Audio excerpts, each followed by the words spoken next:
Hello, everybody. If you haven't heard, there's a My Little Pony movie coming out. I know that's probably not a shock to any of you. And I am sitting down with my friend MisAnthro Pony, and we're going to be talking about the trailer. Hello. All right, I have to apologize to all of you because we originally did this record a while back, and I had kind of an audio derp, so we're going to do this over again. So special thanks to Map for coming back and letting me fix my mistakes. All right, Yeah, so don't you just hate when that happens? I know, right? All right, so first off, let's talk about the new animation style. What are your feelings on it? I gotta say, since I saw the teaser for it, it looks like the animation is appearing to be much less uncanny. And I know that people say that the German one looks a lot better. And I think it's a good style. It looks like a style that would be used on a show that has been given a bigger budget for this bigger production of the movie. Mm-hmm. You know, I've noticed that with a lot of trailers, but I think especially so with animated ones, they can continue to go back and improve and tweak things, and typically what you see in the trailer is not really reflective of the final quality of the product. Yeah. I'm just really glad that it looks like they're actually able to fix certain animation errors while the movie is just like a month or two away from being released. Mm-hmm. It seems like they're definitely able to do a lot more with the budget that they've been given.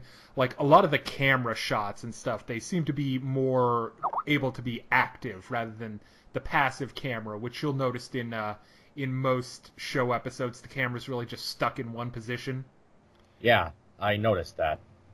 So that seems like it's gonna probably, at least in my sort of theory here, that's probably going to play a lot into the action scenes, which we're clearly going to be having, so those should be a lot more, I think cinematic is the right word. Yeah, I think the cinematography is a lot more expressive than what you would normally see on the show. Alright, so what are your thoughts about the new bad guys? These new bad guys, you know what? Not too much information has been released on them, so I can't really judge their personalities, but there actually was a series of prequel comics that are going to be, like, they're supposed to be some kind of insight on what the movie is going to focus on. Mm-hmm. And I think, from what I saw in the comic, this Storm King guy, he's this intimidating brute with a sense of humor, and I think that's like a nice type of villain for this story that they're going for. And the sidekick, Tempest Shadow, she seems a lot more grounded and serious about her job. Yeah, that's interesting that she, because I kind of got the sense from the trailer that she was the main antagonist, but it seems like we're going to have, like, a bigger bad guy. I actually thought she was going to be the main antagonist too, because the trailer focuses more on her than the Storm King. Does he even appear in the trailer, do you know? Actually, he does. At one instance, he's like, oh, yeah. Friendship and flowers and ponies. And Oh, so that's the Storm King. Interesting. You know, I actually compared that bit of his expression, the way he was expressing himself, and it does feel familiar with the way that his personality was portrayed in that prequel comic. Mm-hmm. So it seems really in tune with how he's been presented so far. It seems like one of the other bad guy henchmen who got a reasonable amount of screen time was that short little badger-looking thing who's got like who's kind of like the jokey guy. Grubber? Yeah. Oh, yeah. He's going to be like some kind of henchman with a humorous personality. They really haven't done much with him except that he likes to appetite. And there has to be something that the Storm King liked about him, otherwise he wouldn't be working for him. Makes sense. Okay, so to go along with the new bad guys, the main six are going to be getting a bunch of new friends. What do you think of like the sea ponies? Got any particular sense on them? The sea ponies. I think it's a nice way to expand the world of the show, even though there's not 100% guarantee that this is going to be canon with the show. I think that what they're going for is like a secret prologue to season 7. Mm-hmm. But this little area with the sea ponies, I think it's an interesting concept that there's this kingdom under the sea, and I feel like it's the same impression that I got from that one comic where the ponies went out to sea to help Fluttershy release her goldfish, and they get involved with these pirates, and they end up coming across the sea ponies at the end. I think I read only the first issue of that. Oh, yeah, I understand. The comics aren't that, they're not that widely known. Mm-hmm. All right, so in addition to the sea ponies, we've also got what look like a bunch of Griffin sky pirates, basically. Oh, yeah, the Griffins. I saw it, like, I got to know more about their background, like they were, pirates who were doing their own thing. They were free-spirited and able to sustain themselves, but they ended up getting involved with the Storm King, and now they just, they're employed as his messengers, and they've gone through this fall from grace, and the Storm King kind of took that reputation away from them. Uh-huh. Alright, so, do you have any particular hopes or anything that you would really like to see out of the new movie? I hope that it's good. Don't we all? Well, I do think that what they're going for is really, really interesting so far. It's going to be this, adventure type of story instead of just the usual slice of life kind of thing.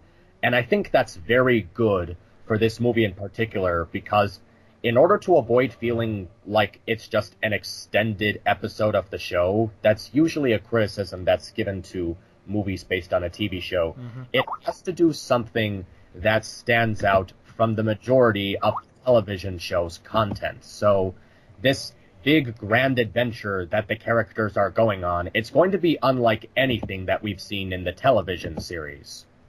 Yeah, it seems like I do like that they're going with the adventure angle, because it seems like Season 7 so far has been a lot more about the slice of life and just kind of hanging out in Ponyville, and it's going to be really good for us to have a big, episode movie thing. That's actually what I like about Season 7 so far. It feels like it's going back into the roots of what Seasons 1 and 2 were establishing, while still having much better writing. Like, Season 6 was a very hit-and-miss episode, and a lot of Season 7 seems to be improving upon the way that each episode is written. All right, do you have anything you're worried about for the movie, or anything you think might hurt the final product? So far, from what I saw in the trailer, I can't say that there's anything that's bad, but it looks like there's going to be, I'm thinking there's going to be a number of characters involved due to all of the celebrities, and in order to get all of these characters into the movie in some way, it might result in the moving, losing a lack of focus, and I'm hoping that it's not paced improperly.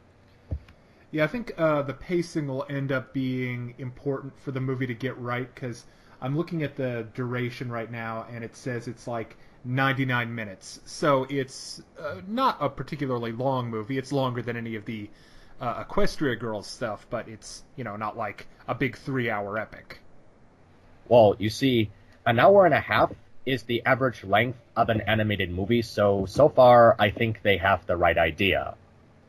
Right, so from a fan perspective, is there any of the background ponies you want to see get the spotlight for a moment, or any of the fan aspects of the show you want to see given attention? I can say it's something that I'd want for the movie, because these characters, like these background characters, aren't going to be important to be focusing on the main six and Spike trying to reclaim their home from the Storm King. But so far there have been characters that act as callbacks from previous episodes, like, those Indian ponies from season 5, no, I think season 6, when Pinkie and Rarity were trying to help them with their restaurant, and even Rarity's assistants in her new boutique in Camelot. And of course, you have to get Derpy in there somehow because she's a favorite. Oh, and I also noticed that the balloon pony from our town, he's like, Brian, no. Yeah, I saw that. That was good. I think it's important that this movie will at least acknowledge a lot of the characters that have been seen in the series, because it lets us know that the movie is more connected with the television show that way. Like, even if Trixie and Starlight aren't going to play a major role in the story, like, they're still in the background, so you know that the movie is connected with the television show. All right, so what's your particular feeling about the music, which is obviously going to be in there? I think we got like a snippet of one of the songs, and obviously since Shia's in the movie, she's going to be performing in some way. The song for Finding Dory. I think so far the music itself is really, really good. There was this upload of instrumental music from the film, and it was very relaxing. It felt like if My Little Pony has an RPG video game, this music would be used like when you're in the open world. This would be field music that you would hear when traveling around. Okay, so we got like the overworld theme. Sounds good. Yeah, and the singing, I think it's on point. I can't really judge how the choreography is going to look, because we haven't seen much of that yet. I wanted to see that from the Comic-Con previews, but for some reason Hasbro didn't want any footage being leaked. Well, I can respect that decision because, once too much of a movie gets out there, you really can't walk it back, and it's sort of important for an audience going into a film to have at least a few questions, because I think the Spider-Man Homecoming trailer, the movie was really good, but the trailer did give a little bit too much away. Yeah, that's a problem with a lot of trailers these days. They tend to give away the majority of the plot, and they can spoil a lot of key events in the story. However, I didn't really see any of it because I'm thinking, no, I don't want to listen to just the audio. I would like to see the footage. But in that respect, I think it avoids the movie from being too spoiled, so people will have a fresh mind when going into it. Mm-hmm.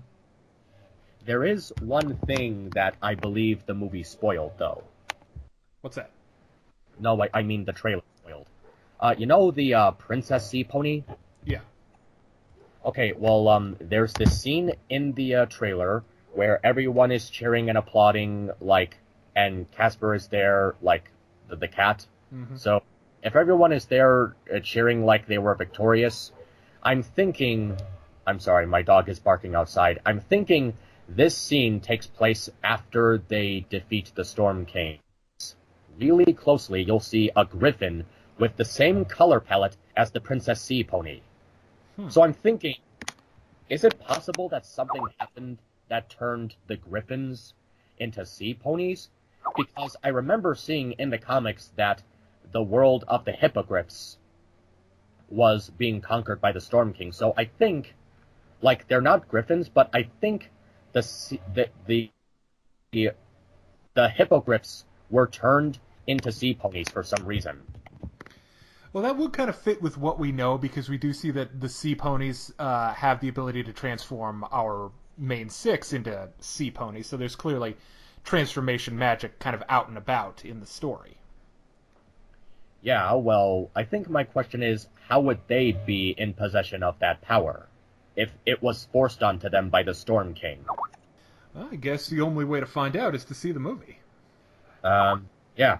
I'm hoping they'll be able to explain that properly.